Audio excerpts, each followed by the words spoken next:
Hello everyone and welcome back to my channel Gyan Sampada. In our last class we discussed about semiconductor lamp or LED.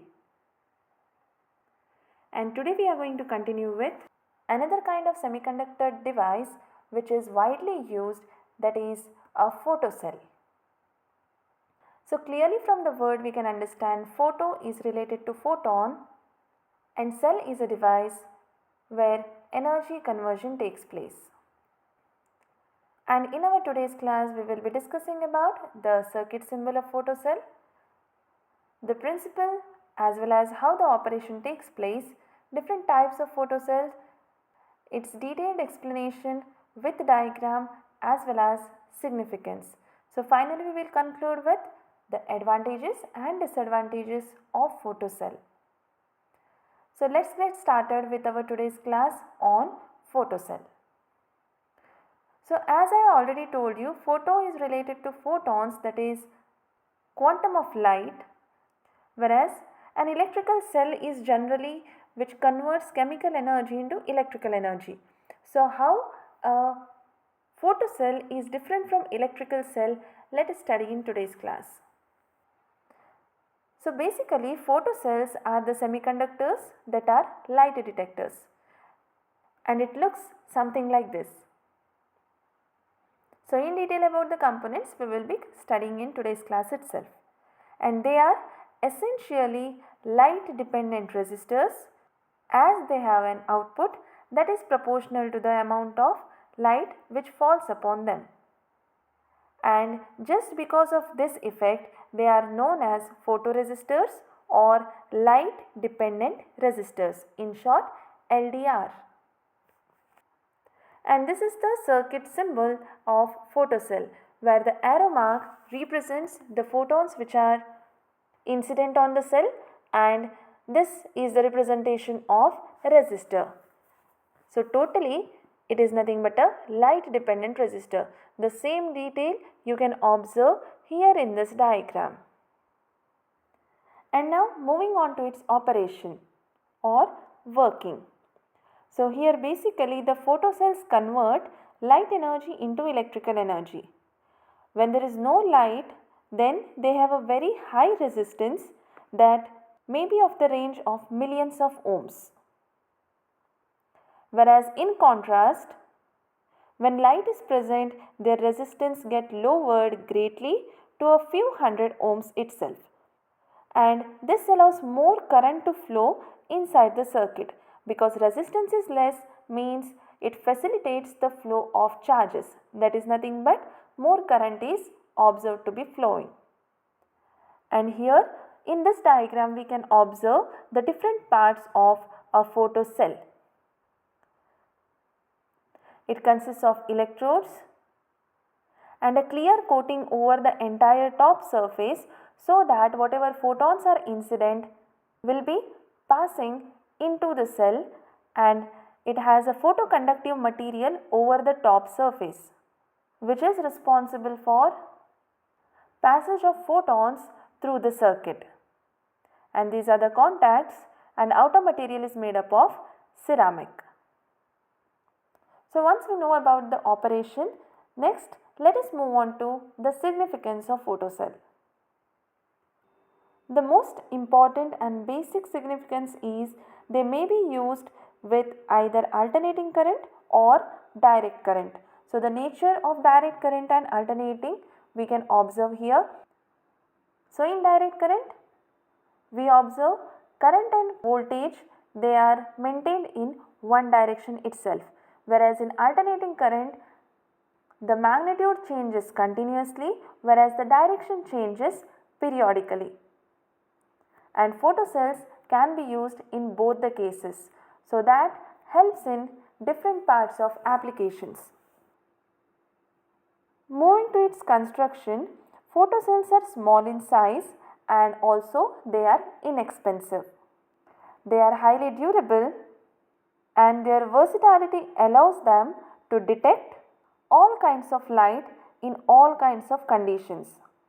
And generally the range is from visible to infrared light, say moonlight, sunlight, fire, lasers, etc. So for different types of lights, as these contain photons, this cell acts as a very versatile device and thus allows the photocells to function in two ways. First one is to indicate the presence of light, whether the light is present or not, and the second one is to indicate the intensity of light or the strength of the light.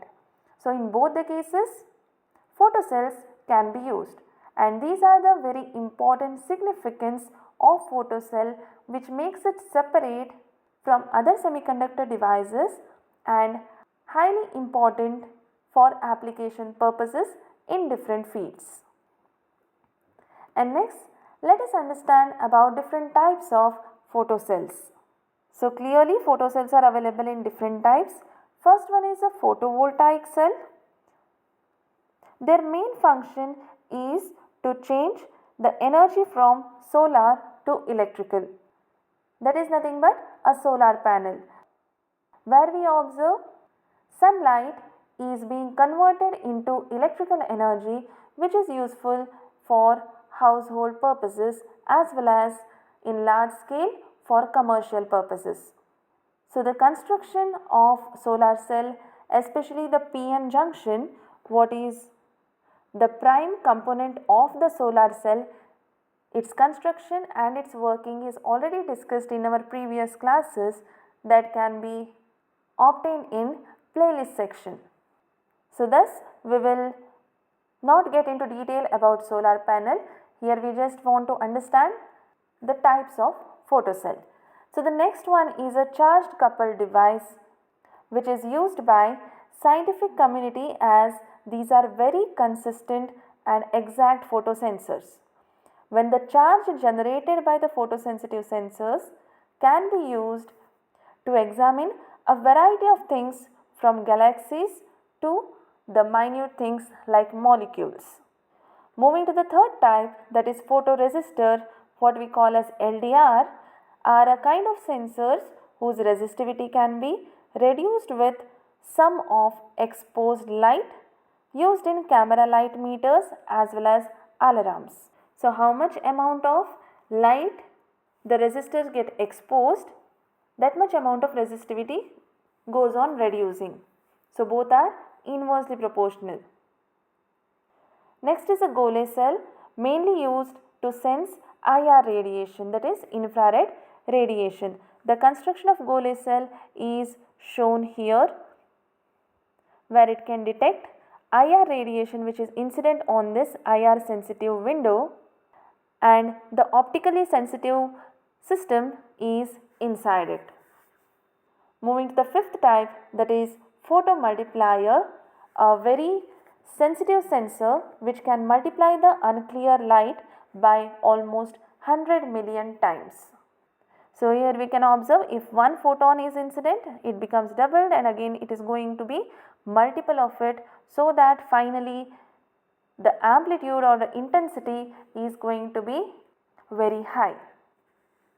So these are the different types of photocells which find application in different fields of science and technology.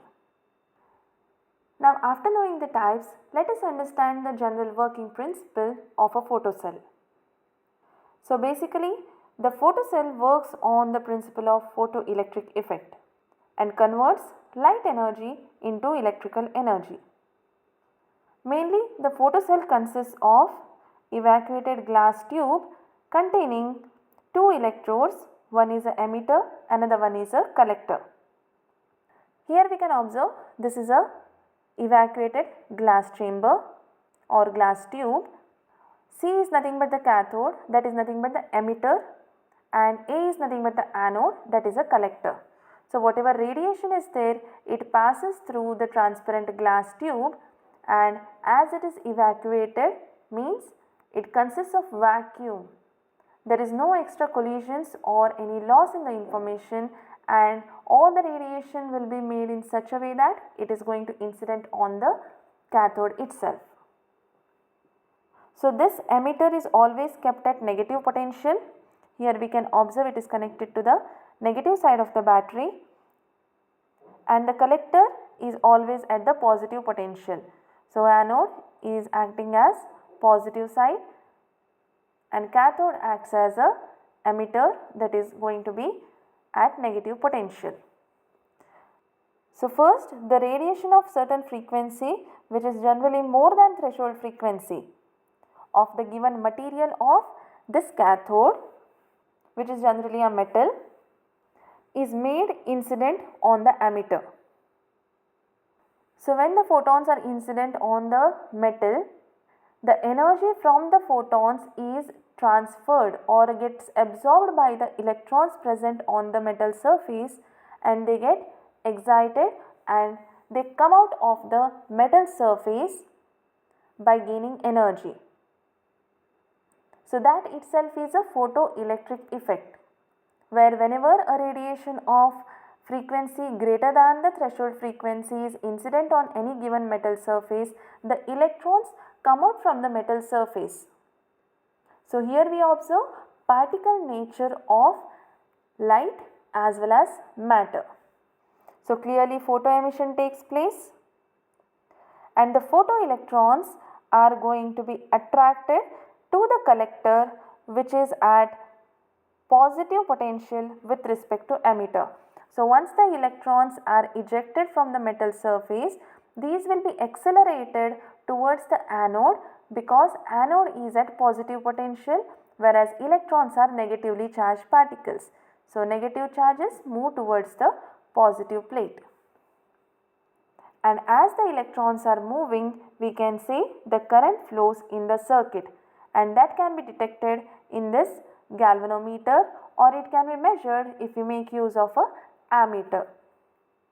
And if the intensity of incident radiation is increased, then automatically the photoelectric current also increases, because intensity of radiation increases means number of photons which are incident on the cathode increases.